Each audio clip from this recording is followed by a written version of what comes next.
off now to the second impromptu in E flat major by Schubert. This is very good for the soul, I would say. I'll begin by playing the first sequence of music for you, the first 10, 15 seconds or so, and give you a sense of what the music sounds like. And then the tutorial will begin, and I'll show you exactly how you can learn it yourself. So here's what the music sounds like to start.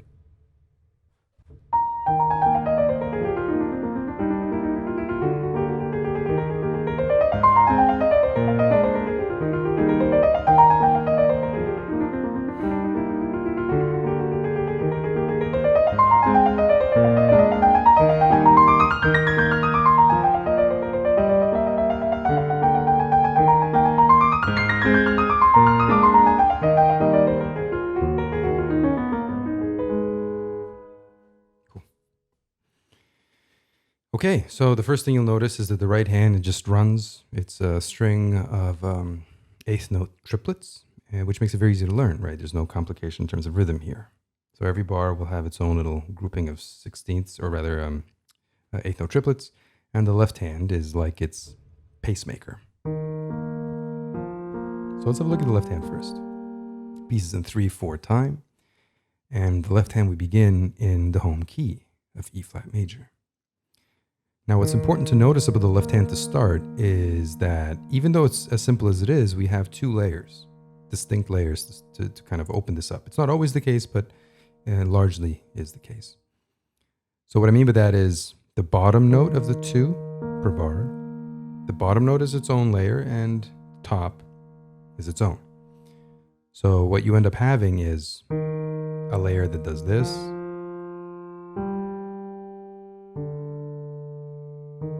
a simple little bass line, and the thumb, its own layer, which is like a harmonic echo, or kind of a harmonic, I don't want to call it filler, but it's just there to sort of fill out the harmony, right? And sets a certain rhythm to it, a certain pace. Now, because of that, when you play the first note followed by the second, both of the notes are held. There's your first bar, 4 and 1. Into the next bar we go. 4 connects to 3 on F, and then comes in the thumb again. Next bar, the 3 connects to 2, and then the thumb arrives after. Moving on, the 2 connects to 5, thumb as usual, and we finish in the same place we started, on 4. So the thumb is really there as like an echo and is subordinate to the bottom bass line.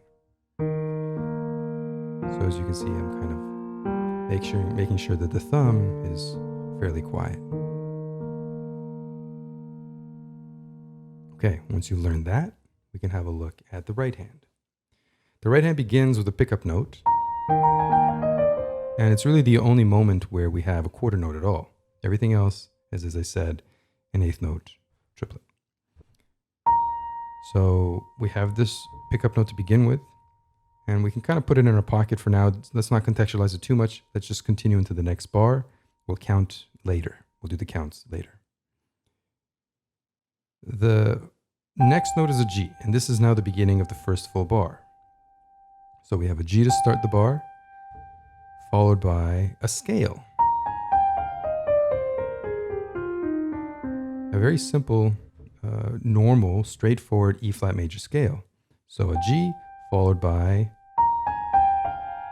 this grouping, 4, 3, 2, 1. That's your first grouping, your first unit, shall we say. After these notes, we move into the next part of the scale. 3, 2, 1. That's your next grouping.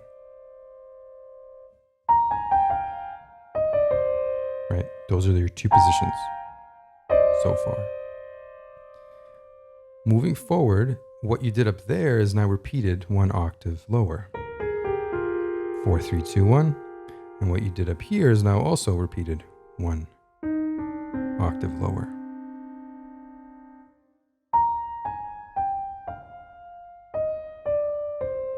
Then repeats.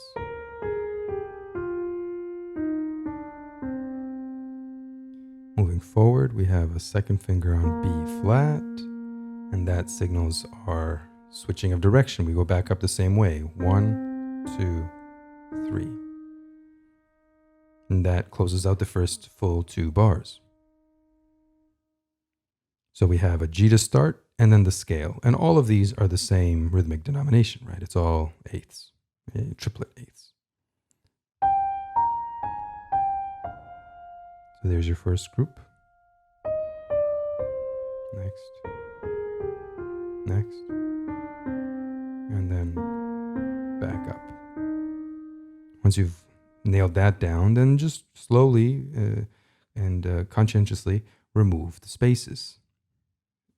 Connect the seams.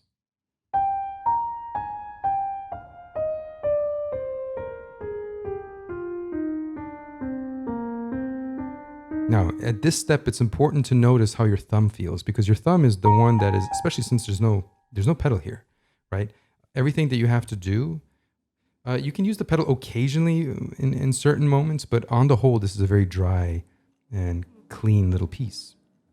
Which is why when we played the left hand, I made sure that you connect everything that you need to connect. The left hand has to be connected by the fingers because the pedal isn't there to help. And so too with the right hand. When you go across, you don't have the luxury of, a lot of water in your paint here. All right, I don't think you should. You can kind of play however you want. If you like pedal, play with pedal. But I'll sort of speak in terms of that I understand and I think are best here. When you go across the thumb, make sure that you don't go around to the thumb. Right, a lot of people do that. A lot of novices do that. Right, they're trying to connect, so they go around the thumb. What you have to do is go through the thumb, kind of over. So this joint has to be very flexible and loose, right? And especially when you're playing at a faster clip,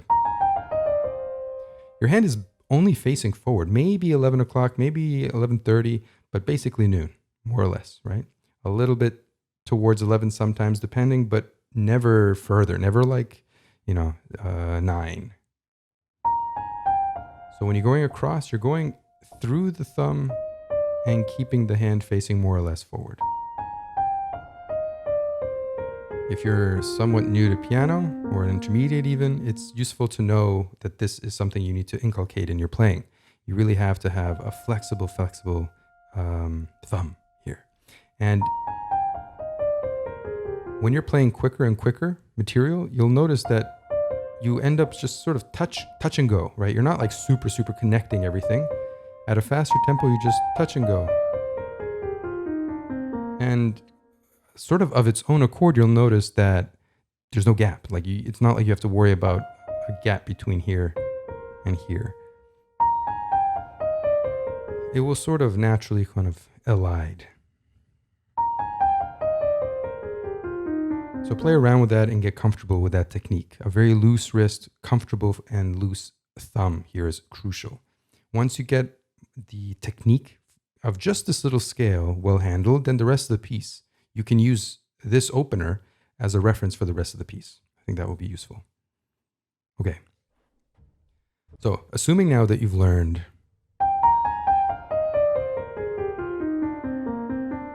the opening here, let's add the pickup, the B flat to pick us that sort of lead us in to the piece.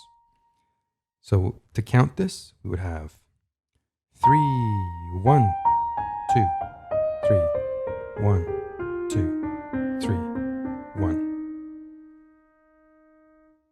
So add that pickup. Next, we put it together. Together on the G. And since you know that we're playing triplet eighths in the right hand, it's going to be wherever we have notes that follow one another in quarter note fashion, which is what we have in the left hand. 1, 2, 3. So moving from beat 1 to 2, we have 3 notes in the right hand.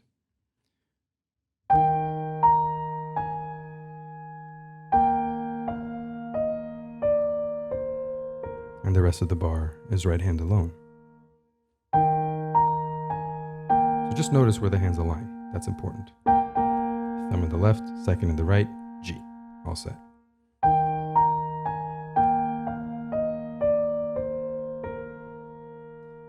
Moving on. Third finger in the left, third finger in the right. Next. And you'll notice that even though you're supposed to hold this left hand thumb down, you're going to have to let go because the right hand needs it, right? There's a B flat in the right hand as well. And obviously you can't play while the left hand is playing, so you're going to have to let go prematurely. And that's just the way that it is. Lift.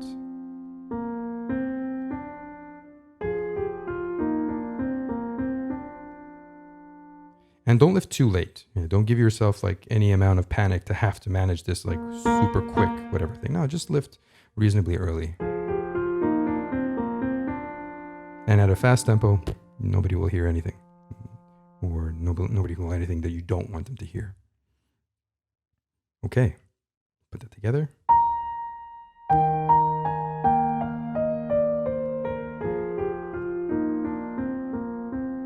Moving on. Okay, so this is some new material. Left hand we know, this, followed by this, followed by this. Okay, so that we know.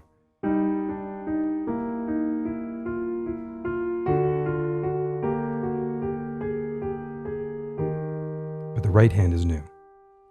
So after all of this, here is where we've landed, E flat. So this is what the right hand has in these next two bars. 3 1 3 1 3 1. Easy enough. Second finger arrives. It's like we're climbing little by little. 2 1 2. Next, the 2 will be replaced by a thumb. Watch. 3 1 3. Next, thumb moves underneath the G. The 3 will be replaced by a 2. Next. 3 1 3. So that will be, let's see, stitch up what you have so far.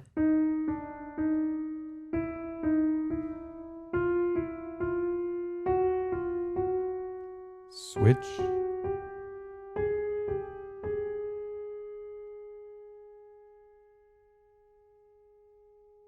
Cool.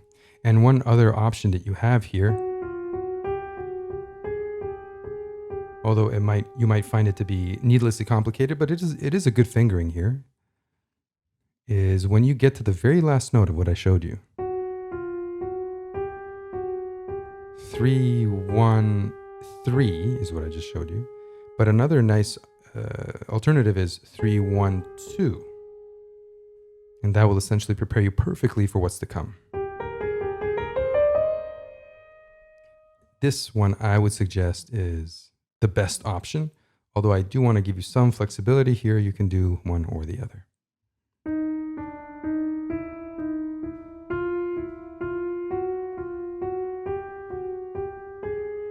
Two. Or 3. If you watch my performance, I actually do kind of a different fingering that I'm showing you right now, but that's just because I learned it maybe in a way that I think is not optimal. This, I think, is optimal. Okay, let's put that together. Easy enough.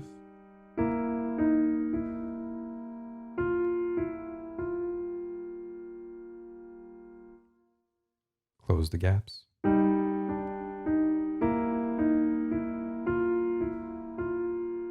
Next bar.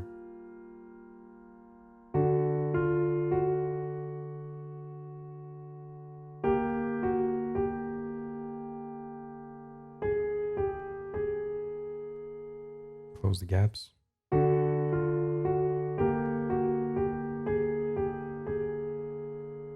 Stitch up the 2 bars.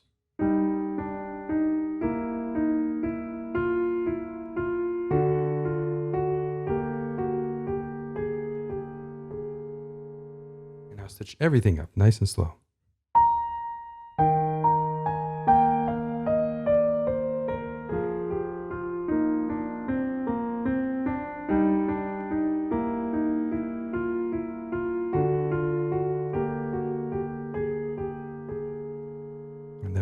into the next bars. Okay, once you have that handled and you can do it reasonably well, okay, obviously the effort that you'll need to exert here will be towards making sure that make sure that the right hand is really well learned, very comfortable, very loose, very delicate. The piece starts off piano, which means quiet, very legato, delicate, quite beautiful and effortless. So work on that. Once you have that more or less in place, the next thing to think about is what is really driving the phrasing, the feeling of phrasing here is the left hand.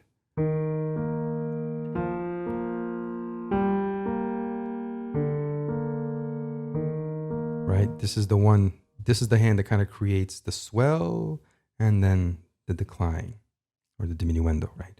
So as you become better equipped and better able to play this piece, move your attention over to the left and listen to the left and phrase the left. This is where much of the music will really actually emanate from, even though the right hand is busy. Yeah, I think that's going to be quite good. And then little by little, speed it up.